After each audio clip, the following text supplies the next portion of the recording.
بسم اللہ الرحمن الرحیم۔ السلام علیکم۔ روزانہ واقعات سننے کے لیے اس چینل کو سبسکرائب کریں۔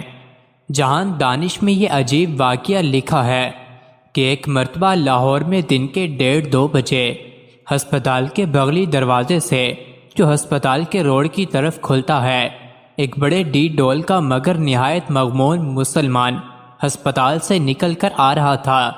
اتنے میں اس سڑک پر ایک سکھ کا گزر ہوا۔ اسے دیکھتے ہی مسلمان کی آنکھیں سرخ شعلوں سے بھر گئیں۔ اس نے گلدار کی طرح جھپٹ کر اسے پکڑ لیا اور پھر اس کو پاؤں سے دبا کر بری طرح پھینٹنا شروع کر دیا۔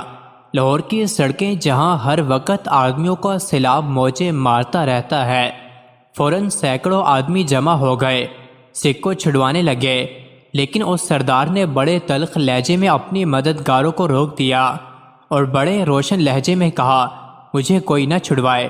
لوگوں نے مسلمان کو پکڑ لیا اور سردار سے سوال کیا، یہ کیوں؟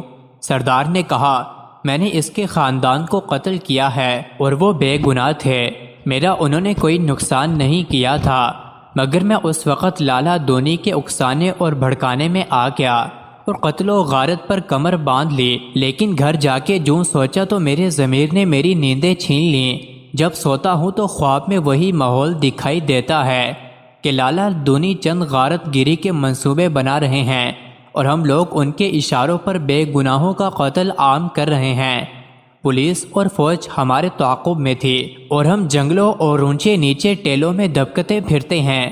فوراً آنکھ کھل جاتی ہے اور پھر صبح تک نیند نہیں آتی۔ آخر میں نے طے کر لیا تھا کہ جب راستے کھل جائیں گے تو لاہور جا کر خود کو ان میاں صاحب کے سپرد کر دوں گا جو سامنے کھڑے ہیں۔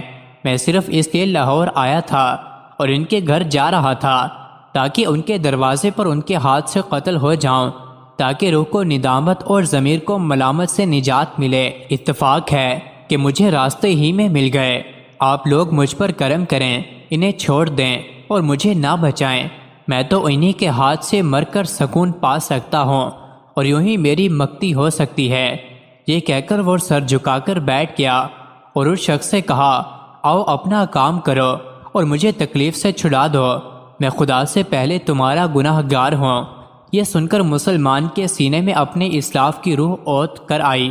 اس نے سردار کو سینے سے لگا لیا اور آنکھوں سے آنسو جاری ہو گئے۔ پھر بھرائی ہوئی آواز میں کہنے لگا، میں نے اور میرے خدا نے تمہیں معاف کر دیا، میرے ساتھ گھر چلو، تم میرے مہمان ہو۔ چنانچہ دونوں باہوں میں باہیں ڈال کر وہاں سے چلے گئے۔ مزید ایسی ہی ویڈیوز کے لیے چینل کو ضرور سبسکرائب کریں۔